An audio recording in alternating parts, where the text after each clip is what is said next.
The beating of wretched black wings can be heard far overhead.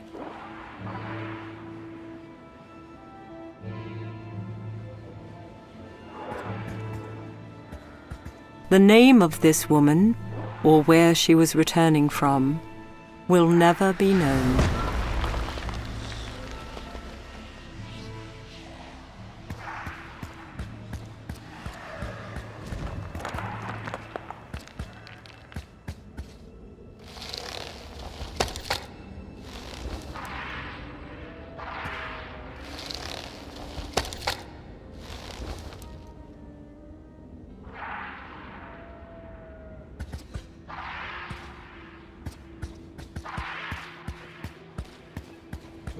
The terror that has a grip on this island has easily overtaken this man.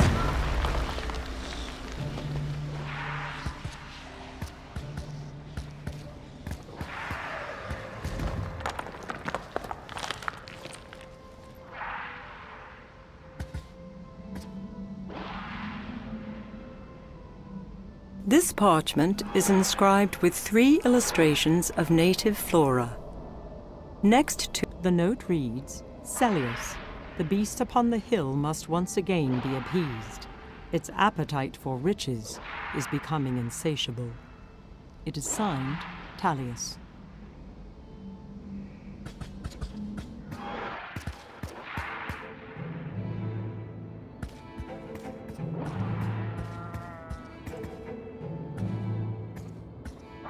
The great Phidias of Athens himself could not craft a sculpture so lifelike, yet lifeless.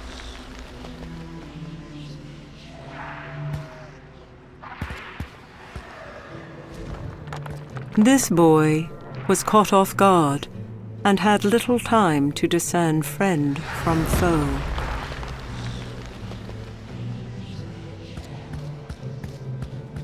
The chalky fleece of this ewe is wanting for a shearer's work. With a quick stroke, Argonus removes a small clump of the beast's fleece.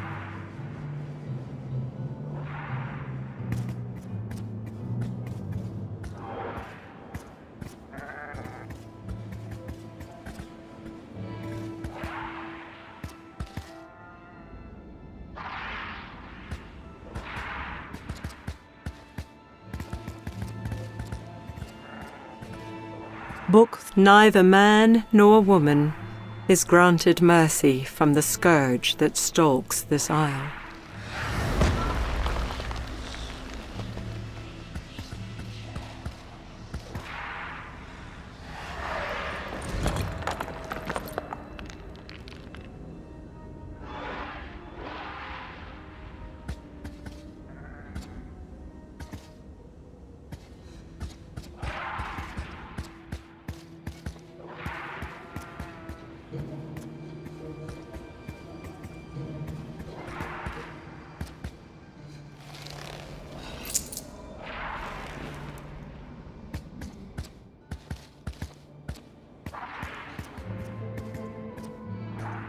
Based on his posture, it is obvious that the terror that haunts this isle caught this man by surprise.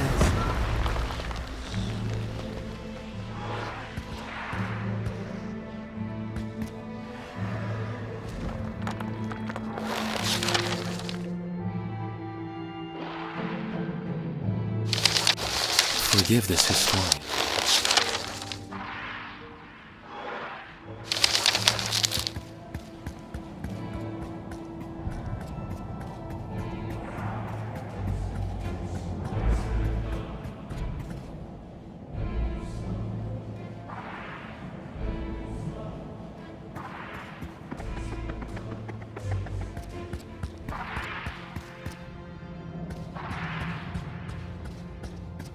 The visage of Hephaestus, god of the forge, has been painstakingly carved into marbled stone. His mighty hammer looks powerful enough to destroy or break open almost anything.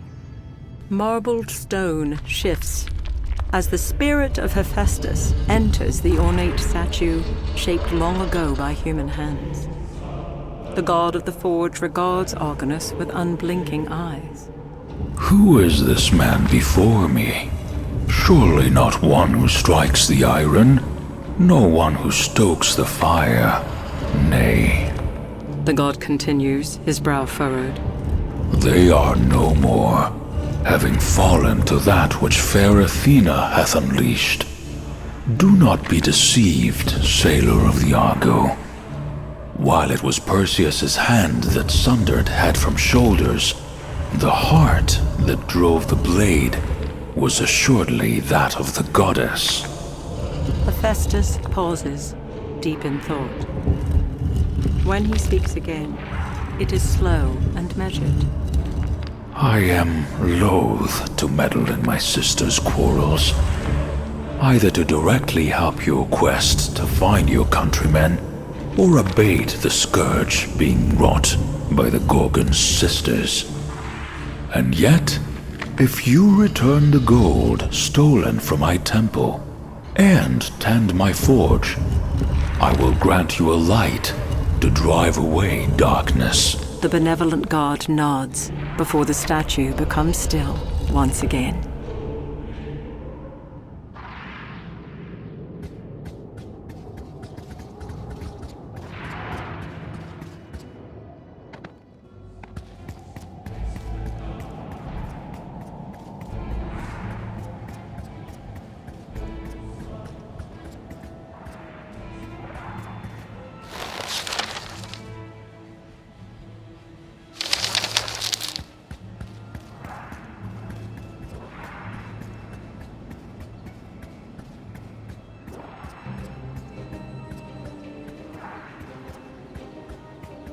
This woman, no doubt a worshipper by her garment, shall forever pluck at wild flowers.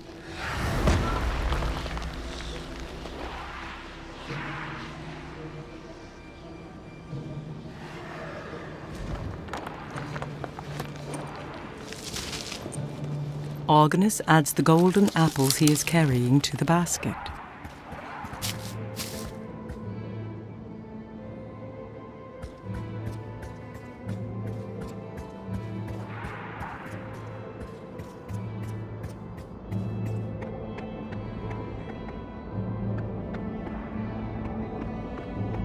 Young Cepheus, aboard the Argo not but a fortnight, has succumbed to the very thing that has cursed this isle.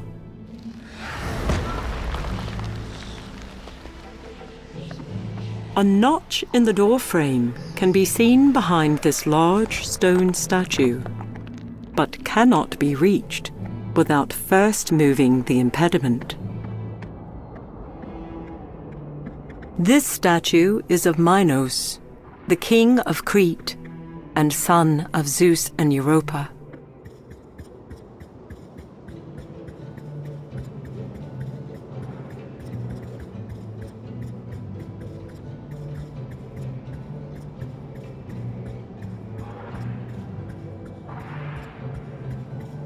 This stone visage is of Peleus, warder of Thespia, who surpassed all men in naval skill, be it on high seas or curving shores, well skilled to attack a charging foe.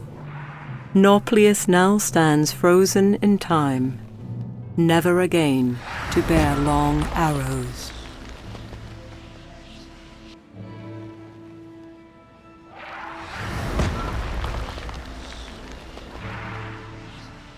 While this remnant has succumbed to wind and rain, it is unclear where the remainder of this massive statue resides.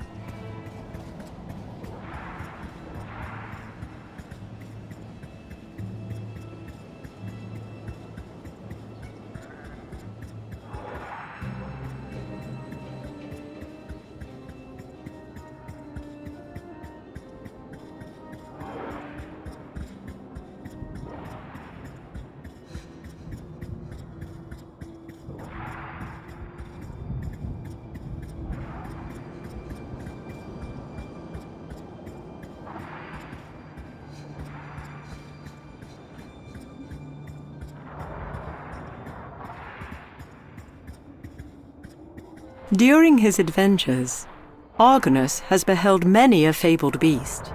None, however, compare to the majesty of this creature. Both lion and eagle melded into one. The remains of baskets are strewn upon the rocks. Perhaps these once contained offerings meant to satiate the beast.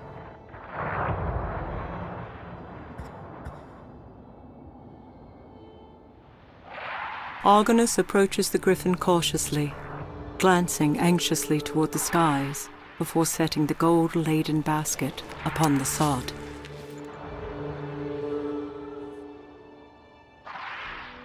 The beast immediately takes notice, as the treasure is simply too great to resist.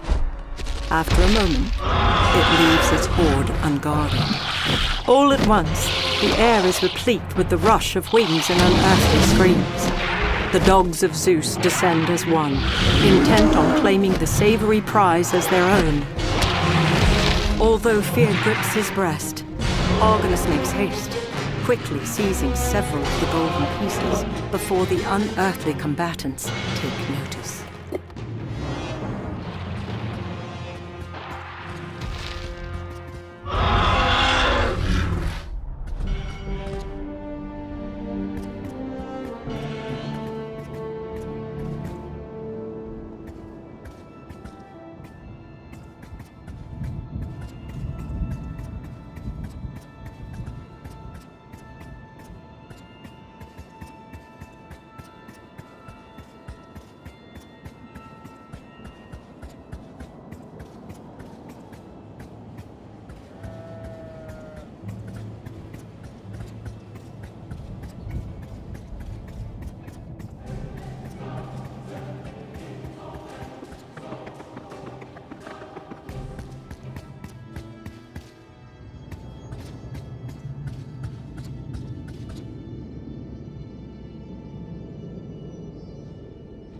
Like a hunter returning with prized spoils, Argonus holds the golden artifacts high, and the statue of Hephaestus stirs. Well done, Argonus. The god of smiths says, nodding. While I will not interfere with that which has been set into motion, mighty Hephaestus can instruct. Can he not? The god motions to the forge. 4 things are paramount, Argonaut. Coal for the fire, air to stoke, metal to shape, and a tool to shape it. He then points to Argonus. Sailor, historian, mapmaker, and soon metallurgist. Surely your father Argus would approve. And with that, Hephaestus looks away and moves no more.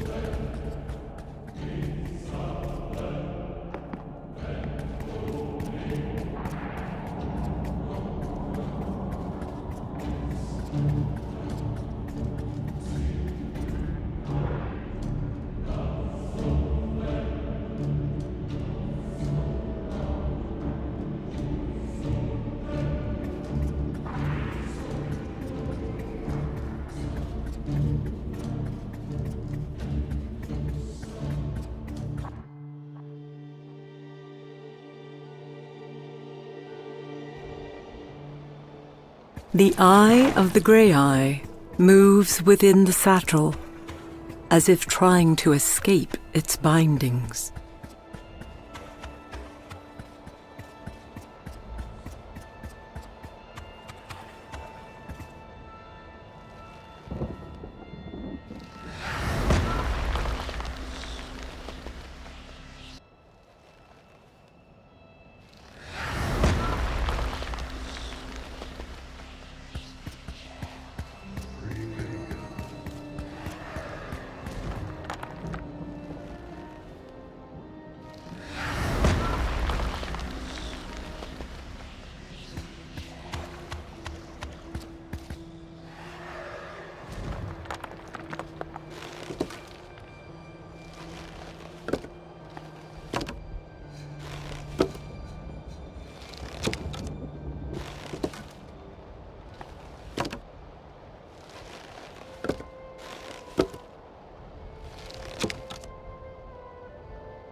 Argonus sets shovel to dirt, again and again, until the planks are completely covered.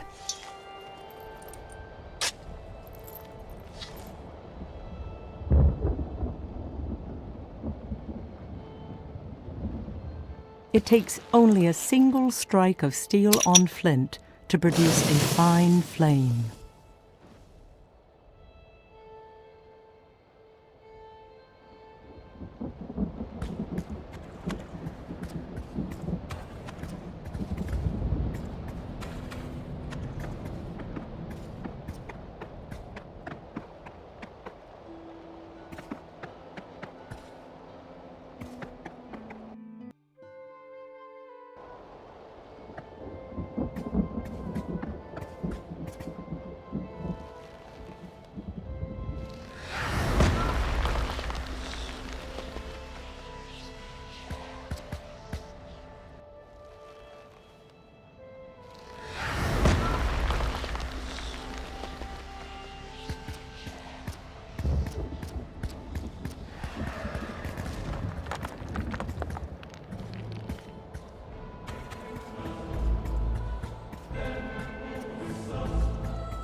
Under the watchful eye of the Cyclops, Argonus frees the soul of his friend, hoping the beast understands the sailor's intent.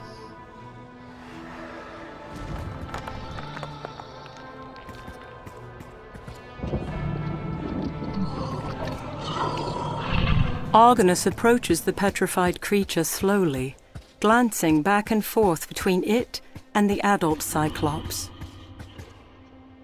When Argonus reaches the stone creature, he realizes that the adult not only witnessed him freeing the soul of the Argonaut, but must have grasped what could be done for his child. Raising his hand slowly, Argonus allows the power of the diamond to flow through him and into the young Cyclops. The adult begins to wail as the stone breaks, falling to the earth just as the soul of the beast rises and dissipates. His mission of mercy complete, Argonus turns toward the huge beast, his head low. The creature looks at him for a moment, before turning and slowly disappearing from sight.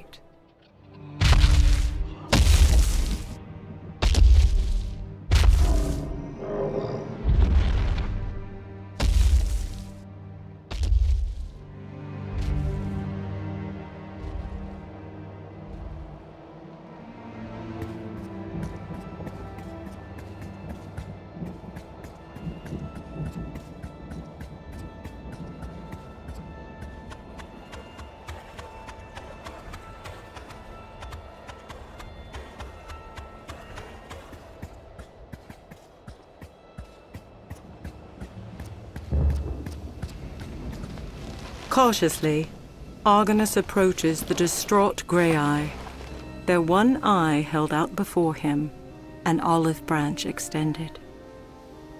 Before he can utter a single word, the orb is lifted from his palm, and moments later, gently comes to rest in old, gnarled hands. The sailor braces for retribution, but none appears. The seeresses merely sit in silence. Finally, the first speaks, her voice low and raspy. "This we have not foreseen. The second follows. Stolen yet returned. The third continues. A quandary set before us. A wayward sailor? Athena's puppet? No, he is more than that." The witches become quiet once again, staring into a fire that they cannot see, pondering the fate of an uncommon thief. "We know not where this ends." The first breaks the silence. "We cannot stop it." Says the second. "Mayhap this one can."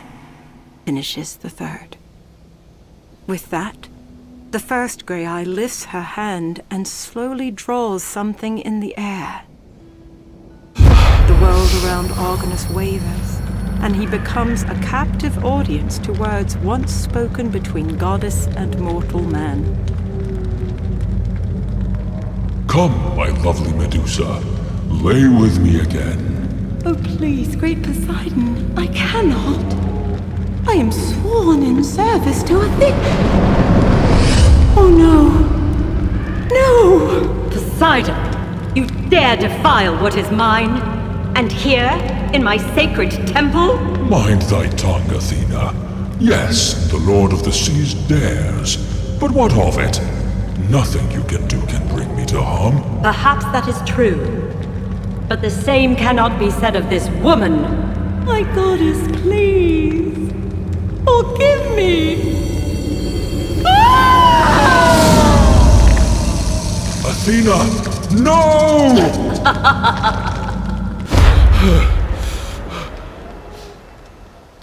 As the words fade from his ears, Argonus searches for the witches in vain, wondering how a simple sailor can bear witness to such past events.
The great white horse recognizes Argonus, and within moments carries the sailor of the Argo over the gorge and into the grey skies above.